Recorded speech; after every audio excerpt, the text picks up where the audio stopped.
Okay. Good morning, Nicole. Thank you so much for coming in today. Would you mind sharing a little bit with what brings you here? Well, actually, I got uh, raped and I am here because I am going to have an abortion. I do not want for you, I know you're a Christian, but I don't want you to tell me what to do. I'm going to have an abortion because I cannot carry this child having been raped. And yeah, I know it's probably a sin against God. I've been a Christian my whole life, but I just can't do this. I just don't see how this is going to work. How do I do that? I Uh, feel traumatized. Absolutely. I can't imagine the struggle that must come along with that. Have you reached out to anyone else about this subject, or am I the first person that you've told? You know what, Skylar? I've developed a real relationship with you. I don't trust any of these other people in my life. They're all super religious. That us all they want to talk about, no abortion, no abortion, no abortion. So no, I haven't. I can't imagine how hard that must be, and I'm really sorry that you're having to go through this, but I appreciate how much you respect our relationship, and I'm glad that you've opened up and felt comfortable enough to share that with me. I know that the abortion process can be really trying on a person, and I just want to know, do you have any type of support systems set up in any way for how you're going to go about that process? Not really. I don't want my parents or anyone else to know because they're just going to talk me out of it.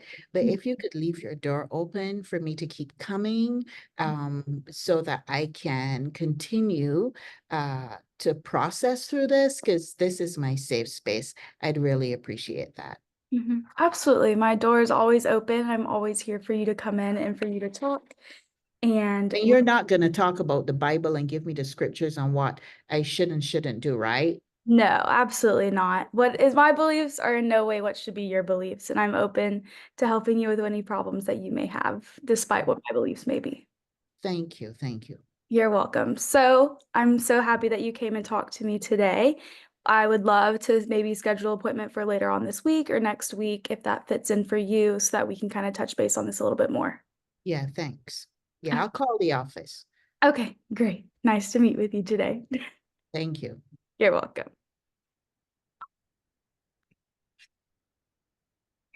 Hey, good morning, Skylar. Great to see you again. What brings you in today?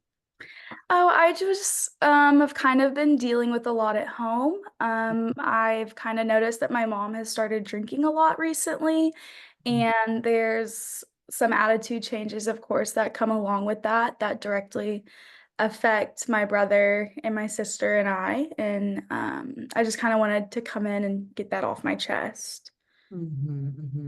Wow, that sounds like it's been really challenging. Tell me a little bit more if you could go a bit deeper in and tell me some about the impact of that, what you've noticed even in yourself.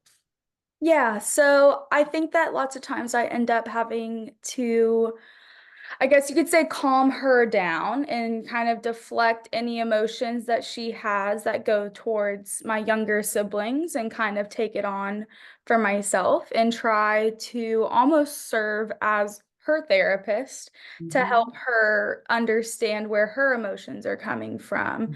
And it's really hard on me because I feel like it puts me in a place of playing a parental role when in Mhm. reality I'm just a kid too, you know?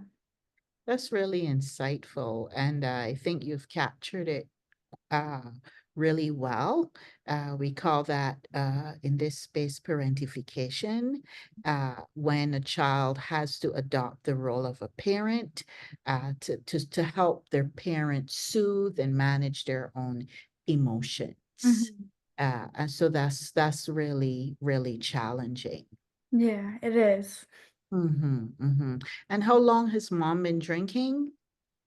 Kind of for as long as I can remember. I don't remember it ever being super bad whenever I was a little kid, but Mhm. more so in my like middle school, high school years, I think I was able to become more like conscious and aware of it. And I think that has kind of played in a big role of I'm supposed to be growing up and becoming this person, and then I'm having to deal with that at the same time. It's kind of hard.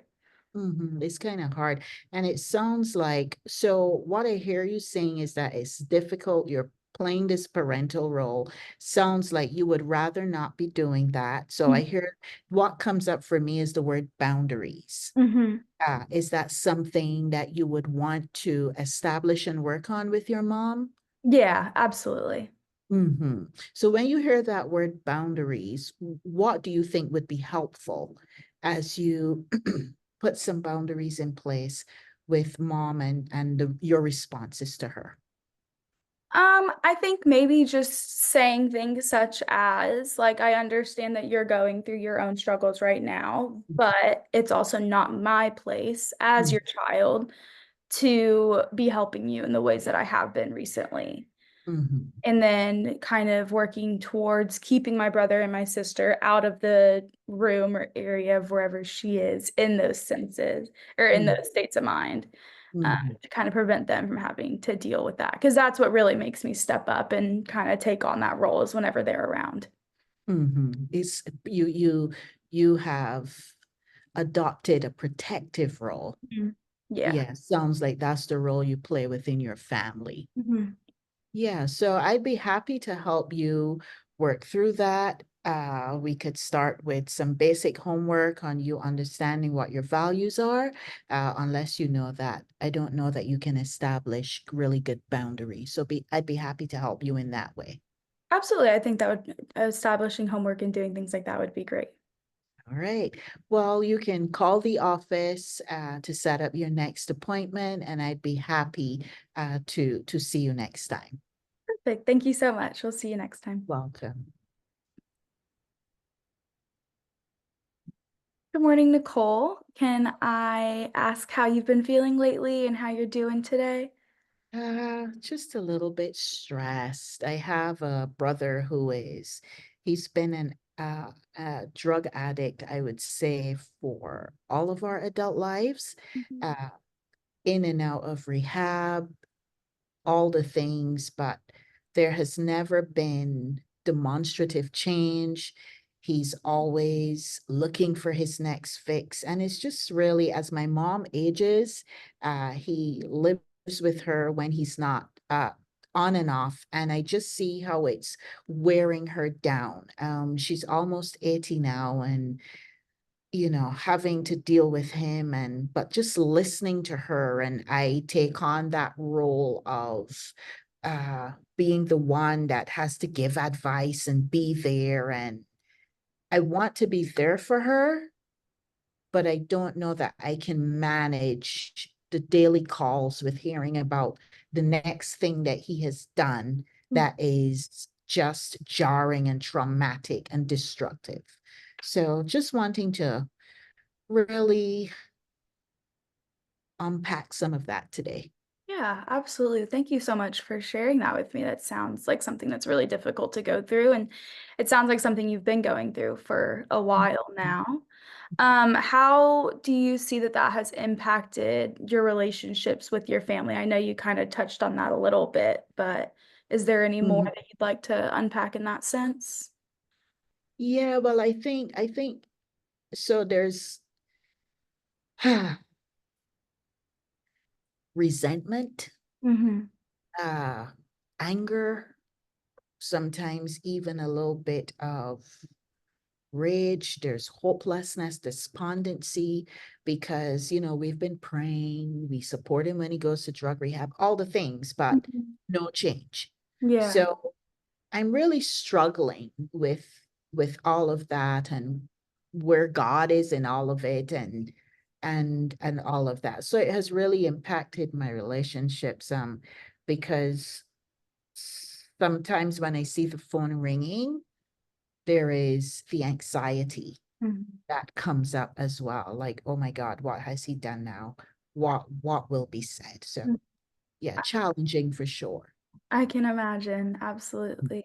Do you have any strategies currently in place that you use to help you whenever you start to feel those emotions and kind of help you get out of that state of mind and bring you back into a more happier place?